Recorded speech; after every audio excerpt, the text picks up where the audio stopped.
สวัสดีพี่น้องปองป่ายผู้ที่ตามทางเพจเฟซบุ๊กเสียงอึ่งเท่าเลยแช่เดียวก็เลยเสียตกน้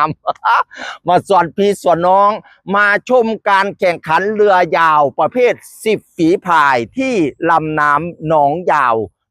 วฟิชชิ่งพาร์คพี่น้องเอ๋ยซึ่งเป็นการแข่งขันเรือยาวทัพพยาครั้งที่1แข่งอยู่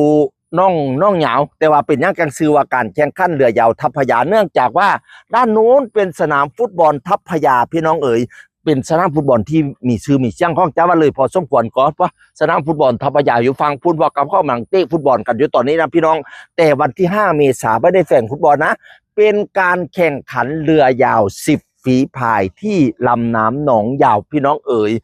เป็นการเปิดโอเพ่นให้ฝีพายมาแต่ทางไหนเรือยาวมาแต่ทางไหนรับเบิดเลยพี่น้องเอ๋ยชิงเงินรางวัลที่1 5,000 บาทที่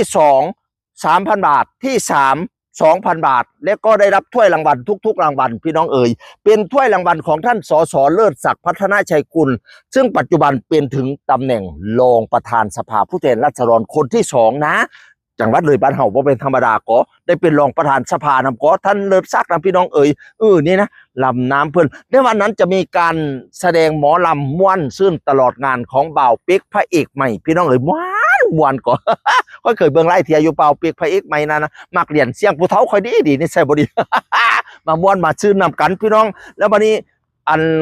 เข้าป่านาน้ำบ่ต้องฮอมามีร้านค้าบริการเองเตียงของซื้อของขายเองเตียงนอกจากนั้นเอาลูกเอาเต้ามานำเพราะว่ามันจะมีของเล่นเด็กเยอะมากเด้งดึงเยอะมากเอาลูกเอาเต้ามาม่วนนำซื้อนำกันเพราะกว้างปนพี่น้องมองจอดรถจอดลาบ่ต้องห่วงเด้อพูนะยาวอาดรัดไปฮอดพุ่นฟังนี้อีกฟังนึงฟังพุ่นอีกพุ่นนะพอสนามฟุตบอลก็อีกพุ่นนะแม่นบัดพี่น้องเอ๋ย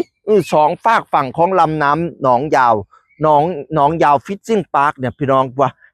คันเฮาแดนฮอนก็มีซุ่มให้อยู่เป็นซุ่มดีเก่งก็พี่น้องอย่าลืมเด้อวันที่5พี่น้องวันที่5มาพอกันแล้วก็สิพาเบิ่งบรรยากาศ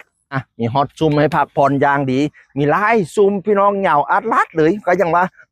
แล้วก็มีโฮมต้มไม้ให้อยู่พร้อมดีเก่งนี่นะฮอนกันมาสวยน้ำอยู่นี่ เพราะว่า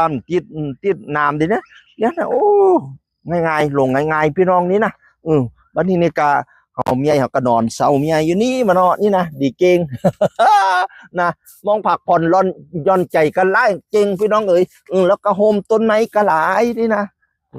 ก็จะหาเบอร์โฮมต้นไม้พอมีฮอตบักพร้าวให้กินพอกินบักพร้าวได้บ่เหรอ อย่าลืมเด้อวันที่5มาเจอกันด้านนู้นจะเป็นขนส่งนะไม่เห็นขนส่งเดี๋ยวผมจะไปแนให้คนเห็นขนส่งสนามฟุตบอลทัพพยาหรือว่าลำน้ำหนองยาวที่จะทำการแข่งขันเรือยาวนี่อยู่ด้านหลังขนส่งนะเนี่ยตึกคร่าวๆนั่นคือขนส่งนะพี่น้องนี่นะขนส่งที่ติดถนนเลยเชียงคานเนี่ย